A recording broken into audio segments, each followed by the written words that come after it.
যোৱাকালি আহি পালোঁ আমি যোৱাকালি আমাৰ মানে অসম শ্ৰেণী ছাত্ৰ সন্থাৰ যিকেইটা ব্ৰাঞ্চ আছে শাখা আছে শাখাসমূহতে ভ্ৰমণ কৰা হৈছে আৰু বিশেষ কৰি মই যিহেতু অসম শ্ৰেণী ছাত্ৰ সন্থাৰ নতুনকৈ নিৰ্বাচিত হোৱা সাধাৰণ সম্পাদক যোৱা অক্টোবৰ মাহত আমাৰ যি অধিৱেশন হৈছিল আৰু এই অধিৱেশনৰ পাছতেই আমি সভাপতি সম্পাদক হিচাপে আমি কোনো শাখাতে তেনেকৈ ভ্ৰমণ কৰা হোৱা নাছিল।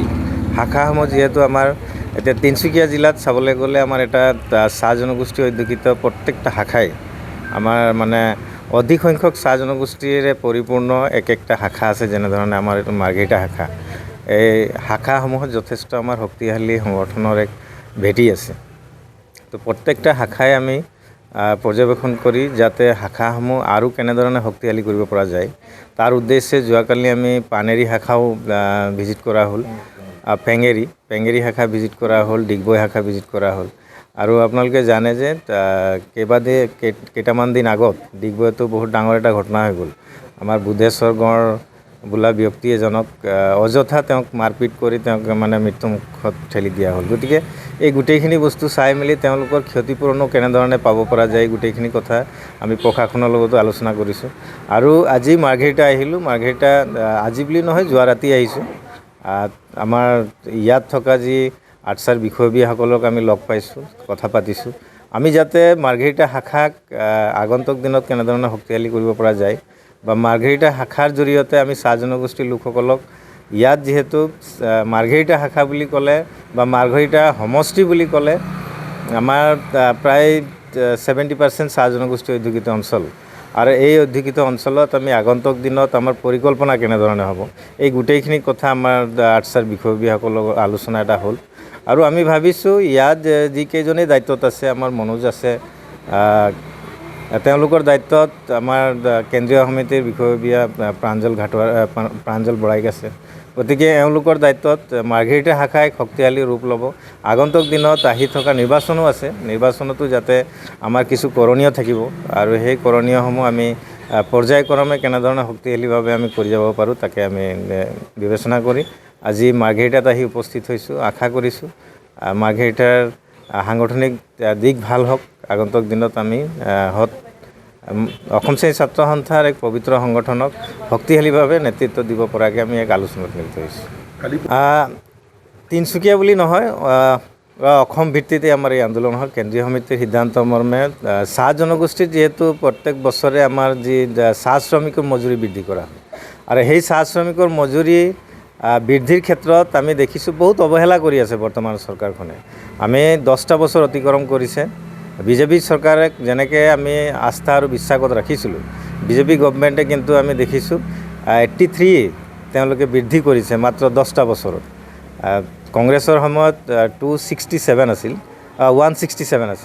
আৰু 167ৰ পৰিৱৰ্তে 10টা বছৰ উকলিলে বিজেপি গভৰ্ণমেণ্টে আস্থা আৰু বিশ্বাসৰ ফলত তেওঁলোকে মাত্ৰ 83 তেওঁলোকে বৃদ্ধি কৰিছে। গতিকে ইয়াৰ ওপৰত এক হুংকাৰ প্ৰদান কৰি অসম চৰকাৰক দাবী জনাই আমি যোৱা 2 দিন আগত আমি এক অসম ভিত্তিত আমাৰ প্ৰত্যেকটা জিলা সমজিলাৰ অন্তৰ্গতত আমি এই প্ৰতিবাদী কাৰ্যসূচী বাহাল ৰাখিছিলোঁ আৰু খুব সুন্দৰভাৱে প্ৰতিবাদী হৈছে।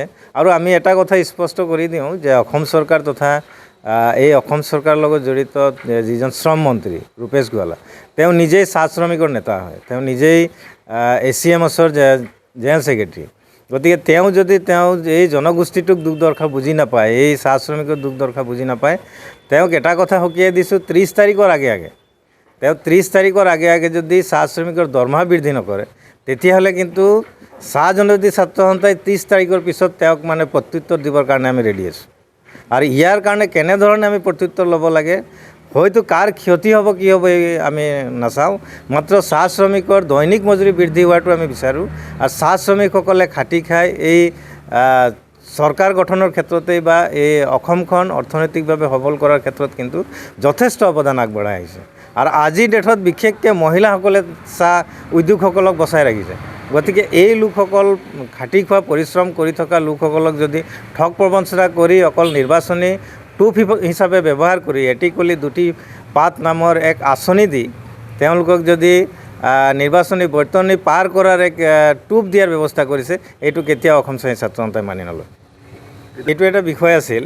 আমি অসম চৰকাৰক বাৰম্বাৰ আমি দাবী জনাইছিলোঁ যে চাহ উদ্যোগ আজি 200টা বছৰ অতিক্ৰম কৰিছে আৰু 200টা বছৰ অতিক্ৰম কৰা 200টা বছৰ বসবাস কৰি থকা এই শ্ৰমিকসকলে তেওঁলোকে তাত বহি থকা সেই ঘৰৰ অধিকাৰটো পোৱাৰ তেওঁলোকৰ অধিকাৰ আছে।